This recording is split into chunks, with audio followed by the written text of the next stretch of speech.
Esse ano de 2023 tá cheio de surpresinha, né? Eu nunca imaginei que um dia fariam uma homenagem num carnaval para o governador Sérgio Cabral, né?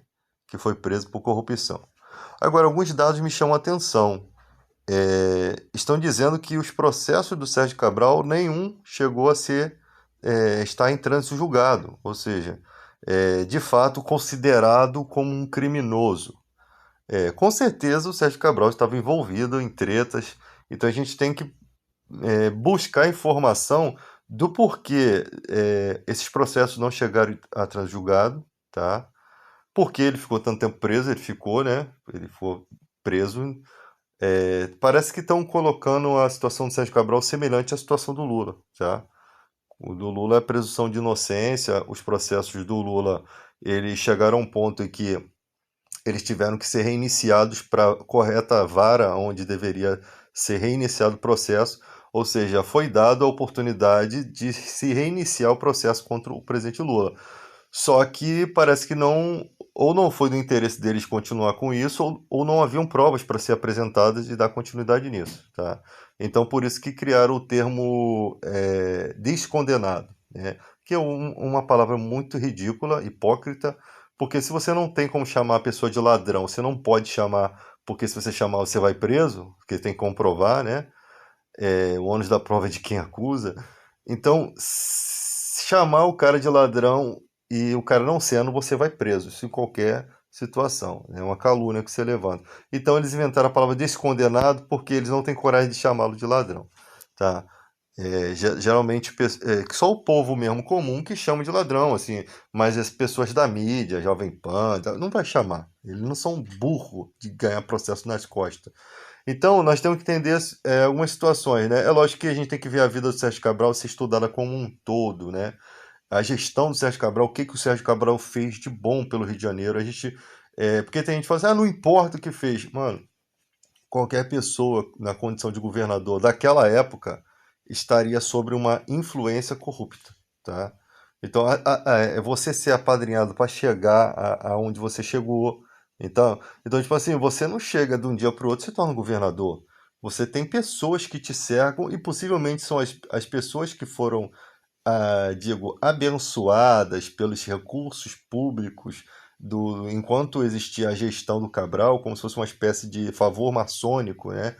Uma espécie de religião. Essas pessoas vão retribuir isso, tá? E de alguma forma tentar colocar ele na política, porque sabe que a política do Brasil é uma coisa muito ridícula e sensível. O Collor pintou o cabelo e se tornou-se o senador mais votado da história, ou seja, eles sabem que eles podem botar o Sérgio Cabral de volta na política, é uma retribuição, entende? Então o Sérgio Cabral volta.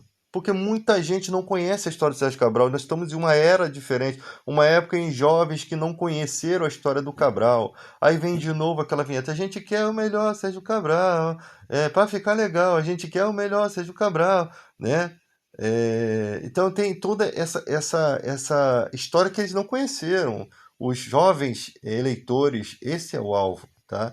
Eles não entendem a história do Cabral. Então se vem e coloca uma propaganda, aí vem gente chamando de ladrão e tal, mas a propaganda em si, se ela é bem feita, ela tem um impacto sobre a sociedade, tá? Então muita gente não faz ideia. A gente sabe que o Brasil é composto de pessoas humildes. Nós temos pessoas tão humildes no Brasil que quando vê um ator na rua que faz papel de vilão, a pessoa vai lá e bate naquele coitado pensando que aquele ator realmente, de fato, é um vilão de verdade, entende? Então a pessoa não quer saber. Então nós temos pessoas nesse nível de humildade.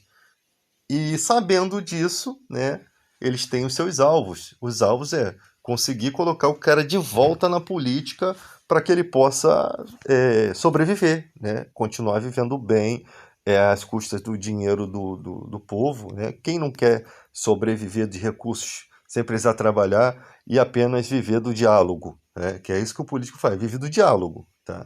Então ele vai ali em Brasília, se reúne e tal, e pá. E hoje em dia tem gente usando recurso público para fazer castração de animais, para fazer mamografias, como já foi comprovado. Aí parece que aqueles recursos estão sendo tirados do bolso do cara. E mesmo que fosse tirado do bolso do cara, aquela propaganda, ela tem uma intenção política por trás. Ou seja, eu faço um investimento aqui, não se sabe de onde saiu esse recurso, às vezes é dinheiro até sujo, às vezes é dinheiro de empréstimo, às vezes é dinheiro de agiotagem, às vezes é dinheiro de gente ruim, que quando entrar para a política vai fazer o quê? Vai lutar pelos interesses dessas pessoas. Então, tipo assim, junta um pouquinho daqui, um pouquinho dali, 10 mil daqui, 10 mil dali, junta-se 200 mil, faz uma castração, faz uma mamografia grátis, sem nenhuma informação, em plena política, e ali vem um cara distribuindo, ó, esse cara aqui que te ajudou. Aí o que, que o povo brasileiro faz? Ele pensa assim, não, isso daqui é legal, cara, isso aqui, pô, tá fazendo um bem, né, castrar os animais, imagina, não castram de rua não, eles castram o animal da pessoa, tá? De casa, porque o intuito deles é voto, o intuito deles é entrar pra política. Tem gente, olha só, eu não digo quem faz um trabalho na internet nesse sentido, que não precisa, que não deveria ser apoiado. Eu acredito que sim, deve se apoiar, tá? Tem pessoas que fazem esse trabalho, um excelente trabalho, deve ser apoiado politicamente. Mas essa pessoa não precisa pedir voto. Ela simplesmente, a vida dela é assim, vai chegar um tempo em que ela pode entrar para a política para poder continuar os recursos e dar continuidade àquele trabalho. Isso é bom, tá? Por quê? Porque de outra forma esse outro não faz mesmo.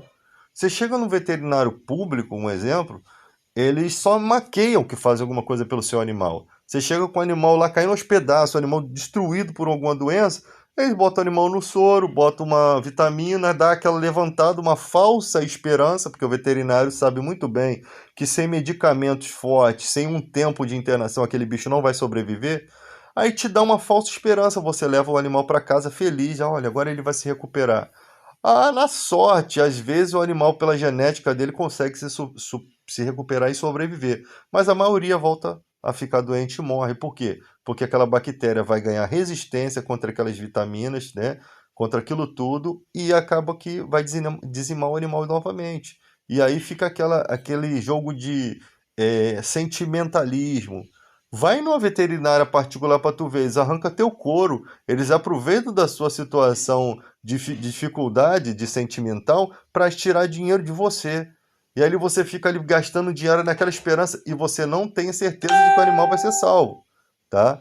Muitas vezes é uma falsa esperança e fica ali gastando, gastando, gastando, gastando, gastando. Quando você não tem mais dinheiro, o seu animal morre, você está endividado e se sente um idiota de ter, né? Lutado pela, né? É lógico que dá aquela satisfação de que, pô, pelo menos eu fiz alguma coisa, tá? Mas você percebe que todo o tempo muita gente se utiliza da sua fragilidade para se beneficiar. São pessoas ruins, sabe? São pessoas que não têm sinceridade. Chega aqui, o papo é reto, irmão. Olha só, você vai ganhar, vai gastar dinheiro, dinheiro, dinheiro, dinheiro aqui, tá? Mas olha só, o seu animal precisa disso, disso, disso, de tantos dias e o valor é exorbitante. O que que a gente pode fazer? A gente pode tentar, né? Você não vê ninguém tentando lutar realmente, de fato, pela vida dos outros. Só vê pessoas lutando pelo seu próprio pão, pelo seu próprio umbigo, sabe? Não vê ninguém lutando de fato assim com vontade, por amor aos animais, por amor ao ser humano que está sofrendo aquela situação. Não vê isso, cara. Nem por parte do governo, nem por parte de onde poderia ser feito, dos recursos públicos, né? Você chegar lá,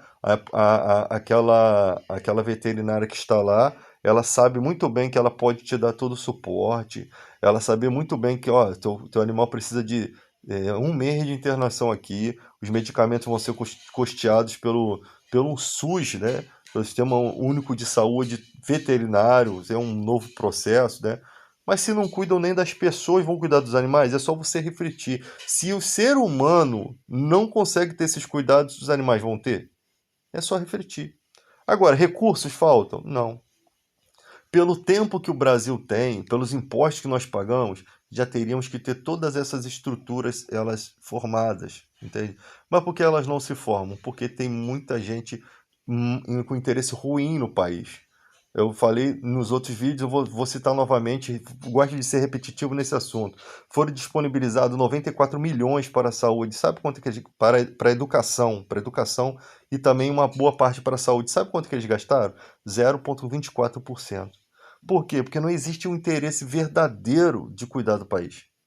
O caos aqui como eu falo, a senzala convém à casa grande. A pobreza convém à politicagem. Por quê? Porque quanto mais você dá recursos para o pobre, mais ele se torna exigente.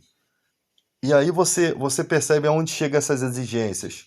Você chega em qualquer posto de trabalho aí, você vai ver que falta trabalhador ali. E que tem trabalhadores sobrecarregados ali. Ou seja, não falta emprego. Falta vergonha na cara de empresários. Porque você chega ali, o cara que era para estar fazendo uma função está fazendo outra. Entende? No horário de trabalho dele, ele não ganha nada mais por aquilo, mas ele está fazendo duas funções. Aonde deveria ter dois, três, quatro funcionários ali, dia e noite, tem um cara do dia e um cara da noite se desdobrando para fazer a função que não é dele e ganhando a mesma coisa. Então, quando você aumenta a inteligência, o intelecto e a qualidade de vida desses trabalhadores, das pessoas, né, do país, os direitos começam a ser focados, tá? Sabe? Então as pessoas começam a exigir mais os seus direitos. E é isso que eles não querem, porque o Brasil parece que vive em função dos Estados Unidos. Eles procuram massacrar tudo aqui para quê? Para que eles possam. A Petrobras continue dando lucro acima do teto, as empresas de outros países estejam aqui aproveitando a mão de obra escrava que existe no Brasil, porque ganhar R$ 1.300 para trabalhar de segunda a sábado não compensa. É só você calcular, por exemplo, um vigilante vai fazer um extra. Ele trabalha na escala 12 por 36. Para ele fazer um extra, ele tem que trabalhar 3 dias direto, em pé, armado, com colete, pesado, fazendo funções até que nem é dele, tá? Então ele está lá, às vezes fazendo coisas que não é das atribuições, mas está lá, 3 dias.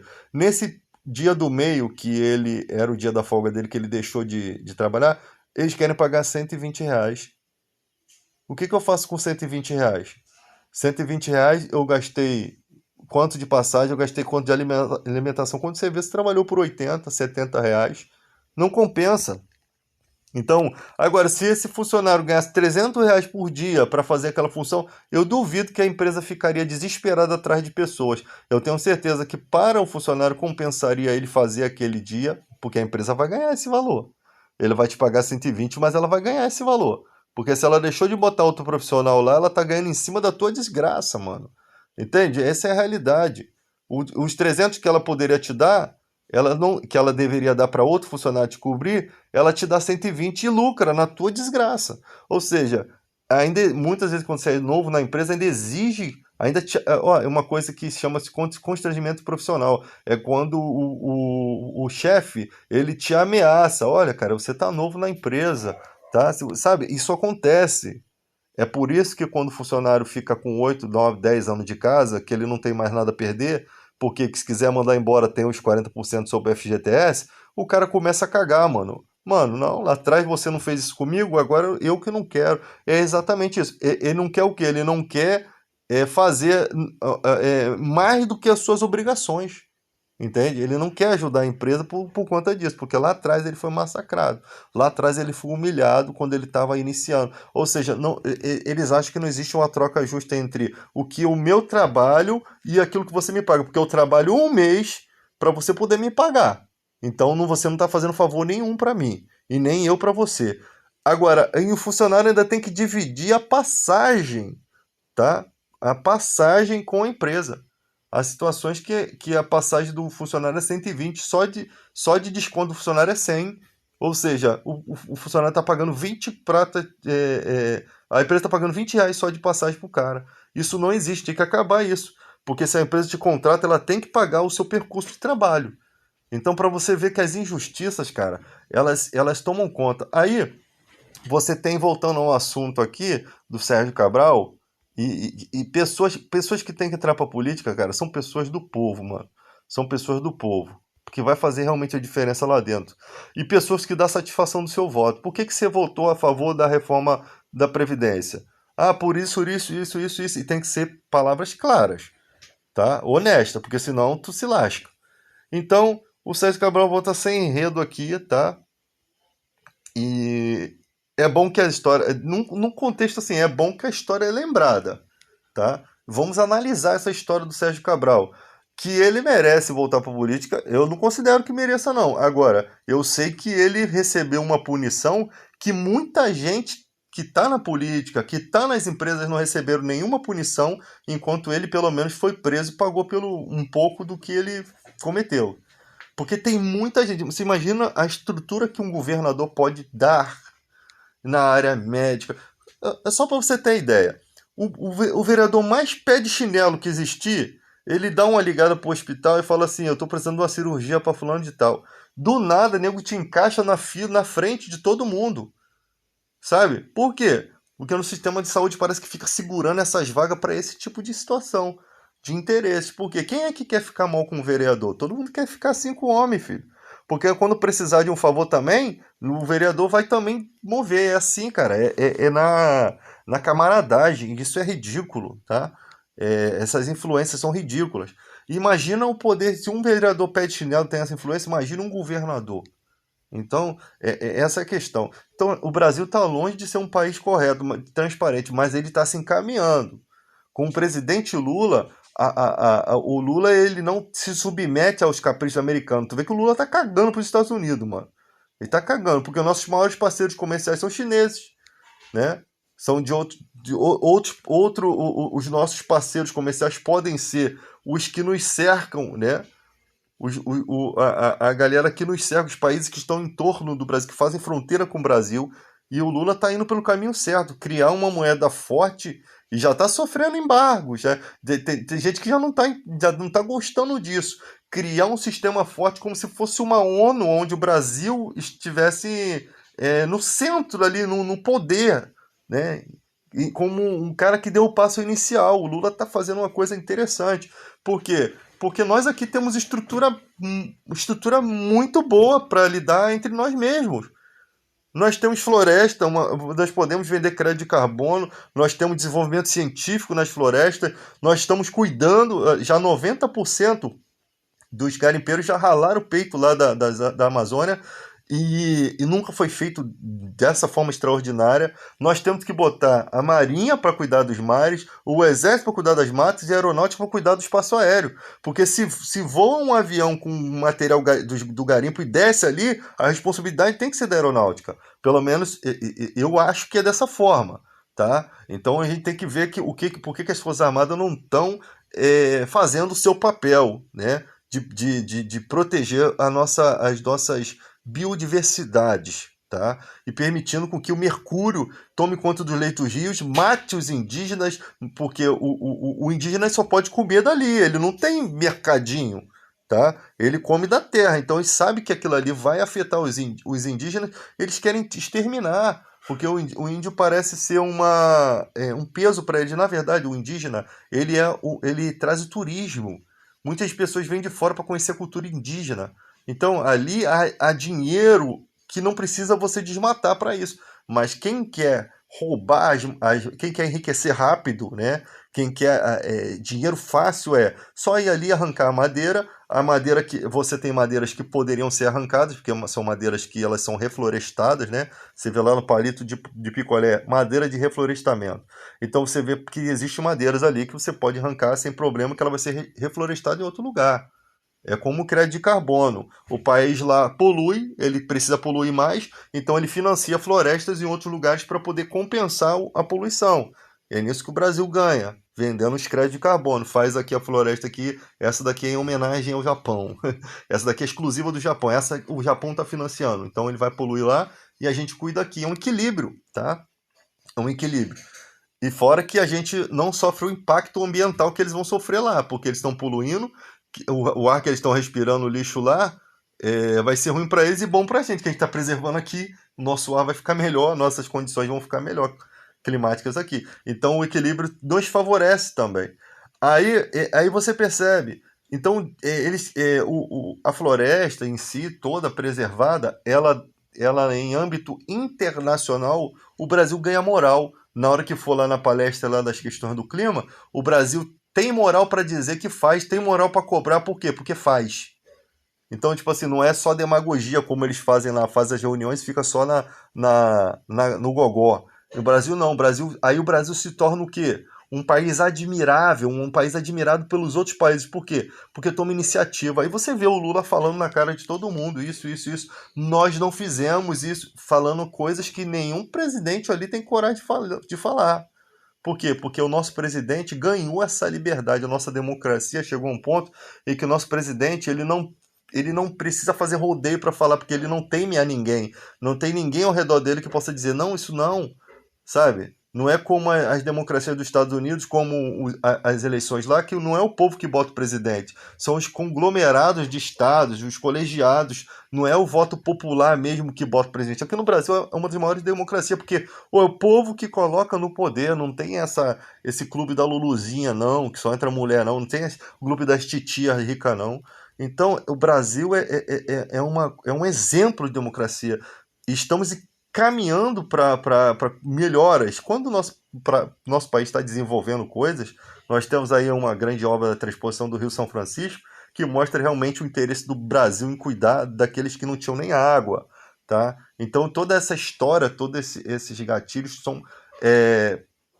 Eles, na visão do Brasil no exterior, né, só falta o seguinte: o Brasil se desenvolver a tal ponto que ele tenha uma estrutura de segurança pública tão grande que o turista possa sentir em casa quando vier ao Brasil. Tá? E às vezes as pessoas falam assim: não, o problema é a criminalidade e tal. Tá tudo misturado, mano. É gente de farda na criminalidade, é gente sem farda que está na criminalidade, mas o pior é o de farda, cara. O pior é aquele cara que tá se sujando aí, entende? Que tinha tudo para dar certo, não precisava daquilo. E você acha que é fácil ser militar, policial militar hoje em dia? É uma pressão terrível. Tem um monte de gente que tá completamente doente da cabeça, mano. E tá portando arma. O Brasil tá é uma bomba relógio na vida de muita gente. E esses profissionais, eles não têm o recurso adequado, eles são explorados pelas elites de cima, pelos burgueses militares, aqueles que estão lá que nem sequer coloca o babador para almoçar. Tem alguém que troca, que engraxa o sapato dele, coloca ali o babador para ele almoçar. Eles não movem o dedo para nada. Por quê? Porque ele dá a ordem e as coisas têm que acontecer. Agora, os soldados é que sofrem todos esses impactos sociais, mano. É a sociedade que não respeita as autoridades, é as autoridades que não se dá o respeito a ponto de conquistar o coração da sociedade, né? Como a UPP lá, as UPP estava tendo essa conexão entre sociedade e policial, entendeu? E estava tendo essa conexão, e isso foi quebrado. Não, isso daqui tá dando certo, eu vou quebrar isso aqui. Sabe? O Brasil é isso, mano. O que dá certo, ele se desmerece. Não, isso aqui não dá certo por aquilo. Eles criam uma estrutura política de propaganda e tem gente defendendo isso, tá? Que ganha dinheiro para defender isso. Não, isso aqui não pode dar certo. Isso aqui tá errado, quando na verdade era um projeto que certamente daria certo. Mas só que está sendo jogado no momento não um momento ideal, porque há muita corrupção, e havendo muita corrupção, tudo que for recursos para o bem do Estado do povo não é compensatório, né? Então, tipo assim, hoje em dia o cara compra um carro, ele anda desesperado, ele tem que ter um seguro, mano. Porque o seguro vai fazer com que ele não se desespere na hora de um assalto, porque ele sabe que, né, o bem vai ser restituído, entende? E o cara fica escravo daquilo ali, mano. Escravo do capitalismo, tá? De forma que você tem um carro hoje sendo pobre, você tá ferrado, porque como é que você vai sustentar um carro? Como é que você vai pagar os impostos do carro? Como é que, sabe? Às vezes compensa muito mais você pagar um Uber. Você não vai precisar dirigir, você vai ser levado até o seu destino, descansado, conversando, ouvindo tua música, como se fosse um motorista particular. Ele te leva até o destino, você não paga estacionamento, você não gastou combustível, você não teve problemas no trânsito, você não tem carro que precisa trocar o pneu, você não tem defeito no carro, você não tem preocupação nenhuma. É muito mais fácil pegar um Uber, tá? Do que você ter o seu próprio carro, com todas aquelas despesas de ter que guardar, de ter que cuidar, de ter que se preocupar que algum outro vai roubar, sabe? Então, às vezes, o carro não compensa para quem não tem recurso. Agora, quem tem dinheiro, que pode pagar seguro, esse daí nem sente, né, na pele como um cidadão comum sentiria. Então vamos ver o que vai dar. Eu tô ansioso para ver essa história dessa escola de samba aí, ligada à União Cruz Maltina, né? Eu tô ansioso para ver como é que vai ser isso aí. Porque através disso aí pode expor muita gente ainda. Muita gente vai ser exposta. Porque o Sérgio Cabral pagou sozinho por uma culpa que não é só dele, filho. Não é só dele. E outra coisa, qualquer pessoa na condição dele estaria, ou o nego passava o cerol, ou ia fazer, lutar pelos interesses das pessoas. Agora não sei por que que afundaram ele, mano. Não sei por que que afundaram ele. Eu acho que ficou muito visível, né? Ficou muito exposto, sei lá, ou sei lá, mano. Eu acho que sim. Não sei, cara. É complicado de compreender como que é a situação. Outras pessoas deveriam ter interesses, né? Nessas empresas, tal. E de mudar de mudar só o cenário, né? De um governador para o outro, tá? De uma esquerda para uma direita. Todo mundo tem esses interesses. É uma guerra entre eles, cara. Meio que parece ser maçonaria lado A, maçonaria lado B, mano.